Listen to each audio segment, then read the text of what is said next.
Who would have thought busting ghosts in medieval France could be so fun? But it is, with Mists over Carcassonne.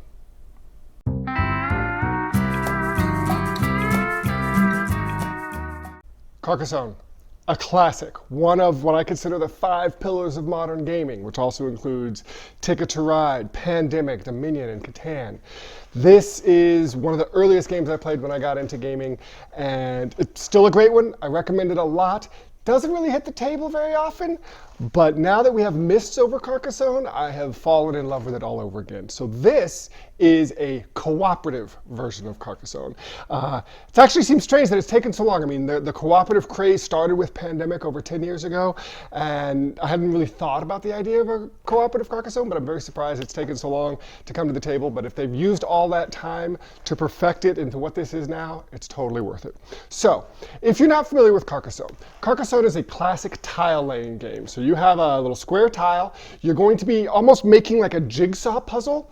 Everybody's going to be placing tiles into this common area. You're building fields, you're building castles, you're building roads, and you're putting your little people on them. This is where we actually get the word meeple, is from Carcassonne. So you're going to put your people out there. If you put it on a road, once that road is finished, has a start point and an end point, you're going to get 1 point per road. If you put it in one of the cities, when that city is finished, so the city's, well, the iconic visual of Carcassonne, the actual Carcassonne in France, when you complete that, you get 2 points per tile that has part of your city in it. So a lot of interesting ways to score points. Can be a little cutthroat because you cannot place one of your meeple on a feature that someone else already has their meeple on. But if you place it on a different feature and connect them later, then you can get some of those points. You'll either share the points, or if you have more people on it than they do, you're going to steal the points. So that's the classic Carcassonne. Still a great game, still recommend it today. Mists over Carcassonne turns that into a cooperative experience. So what you need to do is collectively get a certain number of points before you run out of tiles. So there's a finite number of tiles, there's 60 tiles in the game. If you place that last tile and haven't gotten enough points, game over, you've lost. But the other thing you have to contend with is the ghosts. So this is actually Carcassonne Ghostbusters edition. So a lot of the new tiles have this mist on it with some ghosts. So when you place that tile, you're going to have to place a ghost on it for every ghost little image that's there. And there are ways to get rid of the ghosts, but one of the ways you can lose the game, besides running out of tiles, is if you need to place a ghost and you don't have any more ghosts to put out there, you lose the game. So in addition to trying to get points so that you can win the game before you run out of tiles, you are also trying to take some of the ghosts off the board so you don't get too overrun with ghosts. One of the main ways you do that is those mist tokens, those mist tiles, you can make them have completely enclosed, much like you would a city. And if you do that, all the ghosts on it come off. So that's a great thing that you can do. But another way you can get rid of ghosts, and this is where the game gets a little, not quite insidious, but has a lot more interesting thinking going on. Anytime you get points, so you finish a road and you're going to get 2 points, you can give yourself the 2 points, or you can forego those points in order to remove up to 3 ghosts from one single tile. So that's a way that you can sort of do some triage. Say, okay, maybe we're running low on ghosts in the supply. We need to just go ahead and score this, not take the points, and get rid of some ghosts. But that insidious part of original Carcassonne, where you sort of hone in on other people's features to steal them, that's actually a bonus in this version of Carcassonne. So if you can put your person, say, in a city, and then another player starts a different city, but they combine them, then when that city scores, you're going to multiply the score by the number of different meeples in there. So suddenly there's incentive to try to make those big cities with multiple people in them.